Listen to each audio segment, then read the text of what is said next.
the worth of wealth. And today's our learning objectives are understand the main points of unsupported extended talk on a wide range of general and curricular topics. And the second objective are read a range of extended fiction and non-fiction texts. And let's start our lesson with grammar. And our today's grammar is the clauses of concession. Do you know what is the clause of concession? And what's the clause of concession? Clause of concession expresses an idea that suggests the opposite of the main part of the sentence. They are used to express contrast, and they are introduced with the following linking words and phrases. The first word is but. For example, I used to live in Taraz, but now I live in Almaty. The second linking word is also or though.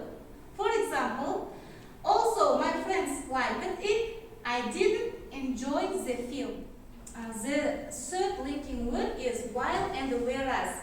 Let's see the example. Tom likes science fiction books, while I like biographies.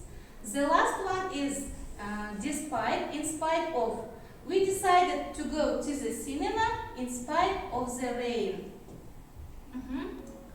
Now, let's practice. It's your turn. You have to combine these two sentences in order to make one using the clauses of concession. For example, the task was difficult, they did it in time. And you must combine these sentences with the help of the word also. For example, also the task was difficult, they did it in time. The next word, he was a naughty boy, his sister was very reserved. Who wants to combine these two sentences with the help of clauses of concession, whereas? I can, please. I said there will be, whereas he was a naughty boy, his sister was very reserved. Okay, very good. Let's check it. Whereas he was a naughty boy, his sister was very reserved. Okay, very good. The next sentence, I was studying for the exam. My friends were on holidays. And the clauses of concession will be while. Who wants to answer? Anna, please. While I was studying for the exam, my friends were on holidays. Okay, very good. Let's check your answer. Okay. While I was studying for the exams, my friends were on holidays. Good job. The last sentence. She had a headache. She went to work. And you must combine these two sentences with the help of in spite of. Who wants to answer? Miri, stand up. She had a headache, but in spite of this, she went to work. Okay, very good. Your answer is right. The next task. And today's our topic is the worth of wealth. And first of all, let's learn about 7 deadly sins. Do you know these 7 deadly sins? Let's talk about 7 deadly sins, which are pride, envy, gluttony, lust, anger, greed, and sloth. And I want to introduce these words with their different definitions. The first word is pride. Pride is a state or feeling of being proud. The second word is envy. Envy is the feeling you have when you wish could have the same thing or quality that someone else has. The third word is gluttony. Gluttony is the act or habit eating too much and being greedy. The next word is anger. The strong emotion that you feel when you think that someone behaved in an unfair, cruel way. The word greed is a desire to have more of something, such as more food, more money than is necessary or fair. And the last one is sloth. Sloth is laziness, especially with regard to work. Did you understand these words? Yes. Now, open your books at page 59 and find the text, the words of Wales. Open your books at page 58 and find exercise 2. The text, the words of Wales. Did you find? And I want to tell you about this story. It's a folk story. The words of Wales. Once upon a time, there was a poor man called Sagat.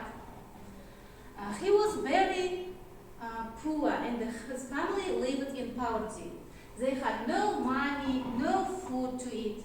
One day, Sagat was very exhausted and very tired, and he slept on the side of the road. And he fell asleep, and he saw a dream. In his dream, he saw an old man, and in his dream, the old man told him, "Wake up, Sagat, go to the abandoned house near you sleeping, and dig under the floor, and you will find a magic purse. Every time you open and close, a gold coin will appear inside. But remember, only a contented man can have an eternal feast." Then Sagat woke up and ran to the abandoned house. There he dug the floor and found the magic purse. He opened and closed the purse, and there was one gold coin. Then again he opened and closed the coin. There were two gold coins. Then he forgot about his hunger and about his family, and at last for 2 weeks he sat on the floor of the old house, opening and closing the magic purse until his body was so tired and his heart stopped. Sagat didn't listen to the man in his dream, and he paid a great price. Now, look at the board and try to answer for these questions. The first question, why did Sagat sit down by the side of the road? Do you have the answer? Who wants to answer? Arke. He was hungry and tired. Let's check it. Very good, Arke. It's the right answer. The second question, what is the meaning of old man's warning at the end of the first paragraph? Only a contented man can have an eternal feast. Do you have the answer? I can. Please. I think there should be the answer A. Answer A. People who are satisfied with what they have can be happy forever. Okay, very good. I can. The next question. What made Sagat forget about his hunger and his family? Koralai, please. His greed. His greed. Okay, let's check. You are right. Very good. The last question. What happened to Sagat in the end? Ayjan, please. He died of hunger. He died of hunger. Very good. Good job, pupils.